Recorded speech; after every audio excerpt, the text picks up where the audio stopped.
My name is Blair Moon, and I am with Your Voice Media. And today I have the opportunity of talking to Romaine Waite of Lifetime's upcoming film, Saying Yes to Christmas. How are you doing today, Romaine? I'm good. I'm good. Thank you so much for having me, man. Yeah, no problem, of course.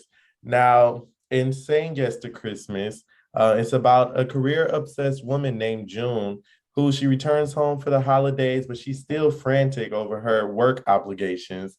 But her longtime friend and old flame, Blake, played by you, Romaine, makes a wish that she'll say yes to Christmas, and his wish actually comes true. So can you kind of talk to us about your character?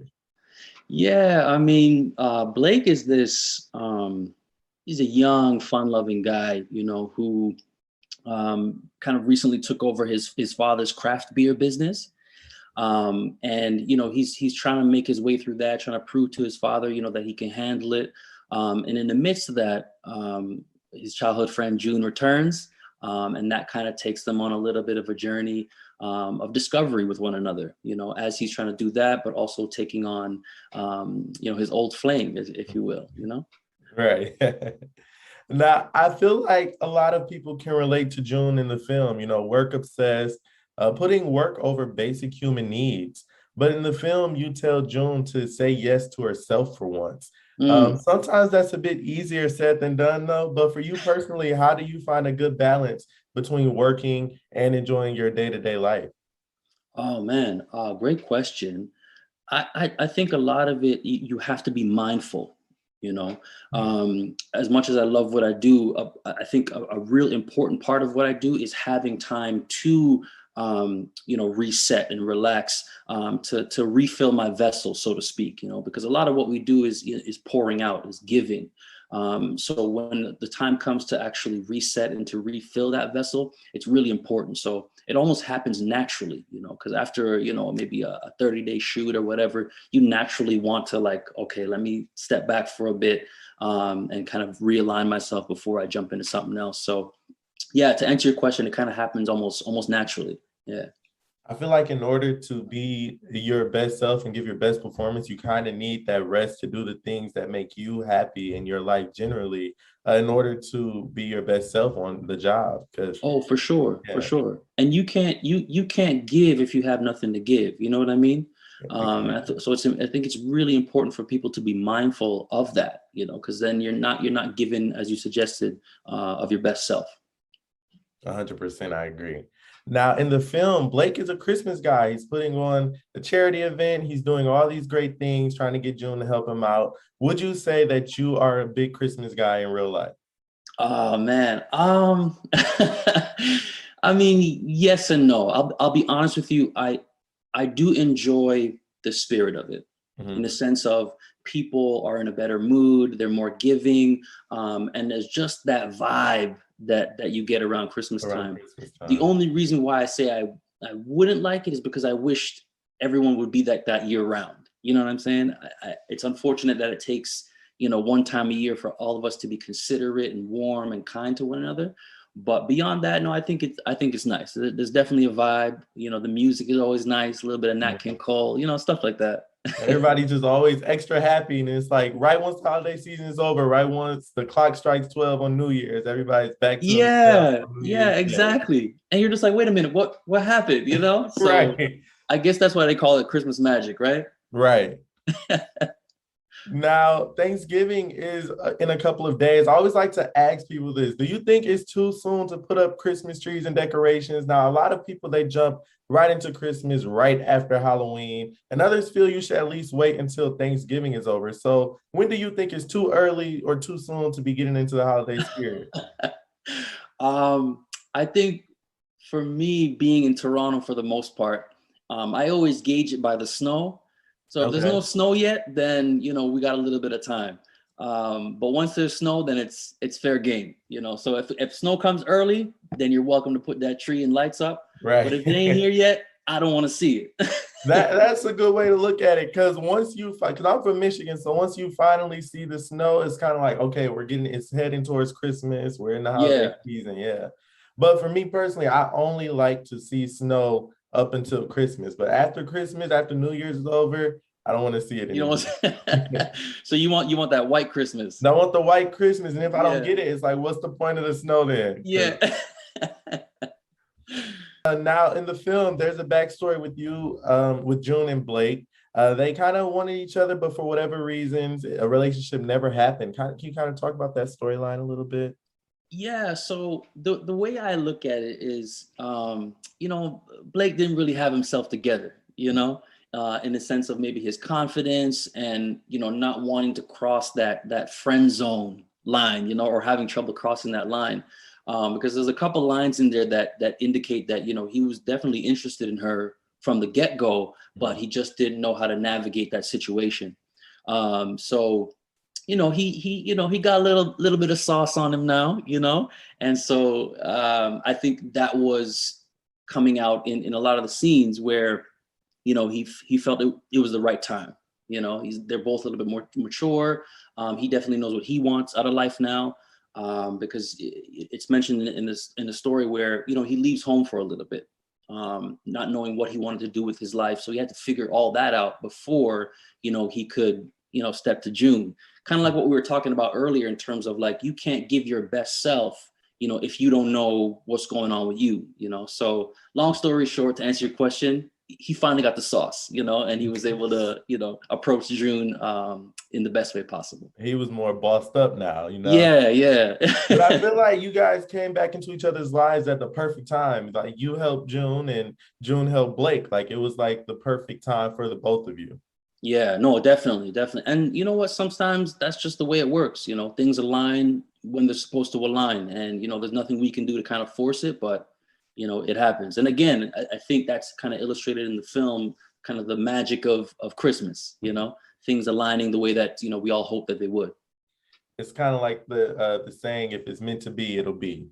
Oh, for sure. For sure.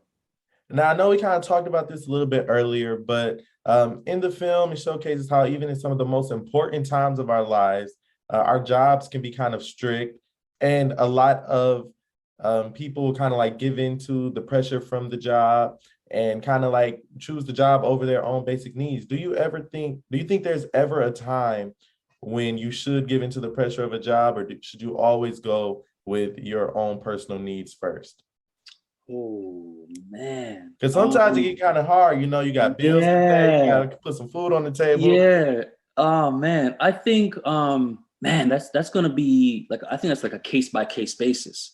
And also dependent on the job. Like if you are a surgical doctor, and you got something going on, then I would say, please, sir or ma'am, choose your job first. But if you got another job that might be a little bit more lenient or a little bit more flexible, then I would definitely go the personal route. If you got a family emergency or something like that, then, please handle that before you take care of your job. So, yeah, I think it's a case by case basis for sure.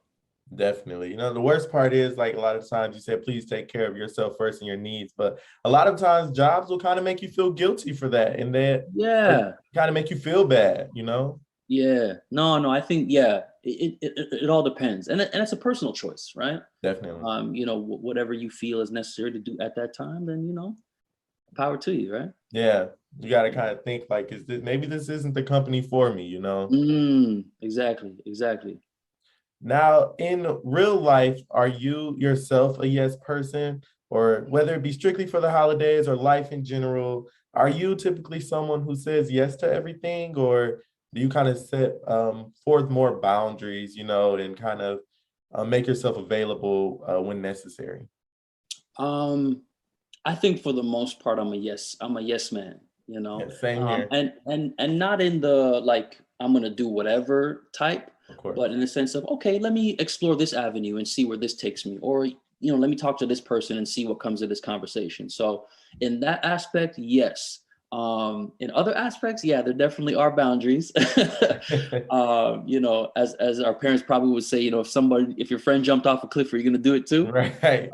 So in that sense, definitely not. But yeah, I'm always open to new opportunities, experiences, meeting new people. I think that's the best part of life. It's meant to be experienced. So you can't do that if you're blocking yourself or you're saying no to things.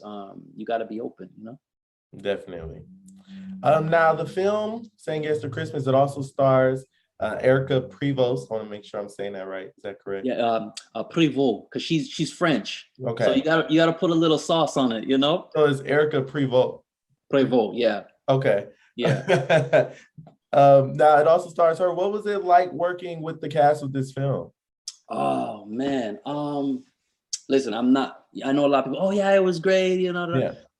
Honestly, I think that is what made the film special.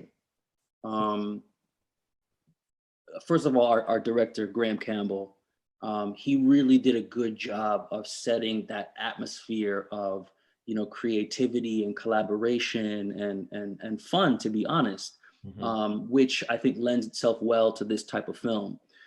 So because he set that environment, you know, that was what the momentum we tried to ride throughout the time we were filming, and everyone was fantastic. You know, Erica was great. You know, even shout out to a gentleman who played my father, Glenn Grant. Side note, he's actually in that new series coming up called Kings of Napa on OWN. He owes me for plugging that anyway. I'll make sure I leave that part in. Yeah.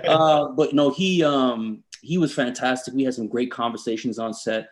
You know, going back to what we were talking about before about being open with life.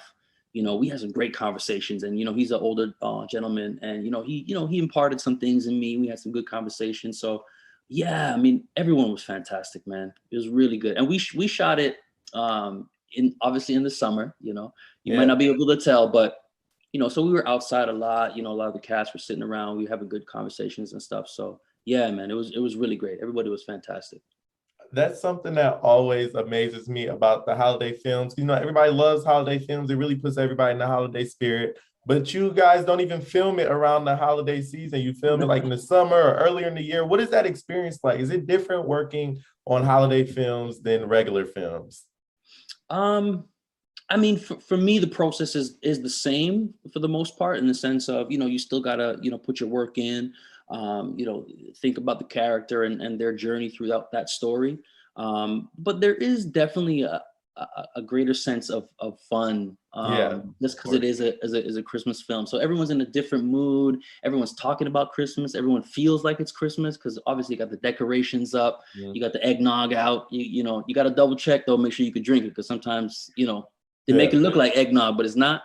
But in any case, yeah, no, it can feel like Christmas, you know. You got to remind yourself sometimes that it's not. Yeah, I can imagine.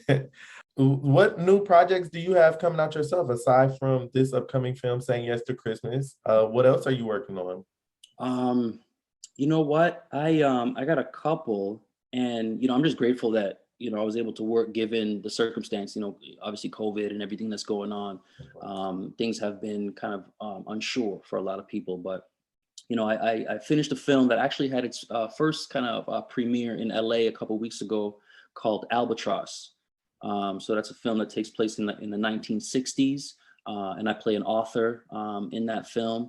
And so that one is, I think, in the works right now in terms of getting distribution and stuff like that. And then I just wrapped a series called Departure. So I play an Idris Elba type character in that one. So a little bit of action, a little bit of drama. So yeah, I'm really proud of those two projects. I'm really excited for people to get their eyes on that one. Yeah, it sounds like a lot of fun. I know you threw out that plug earlier, so I was like, let me make sure we can plug some of his upcoming projects as well. Yeah, I'm gonna call Glenn when I'm finished, man. Right. Make sure I'm gonna tag him in it when I post this interview. But yeah, for sure.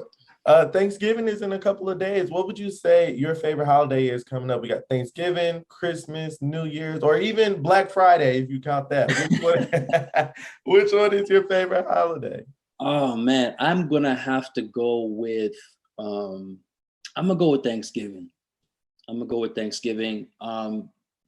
Again, there's just something about, I mean, obviously you get together with your family over the holiday, the Christmas season, but you know, just the ideology behind Thanksgiving is to be grateful and to have gratitude for the things that you've received in life.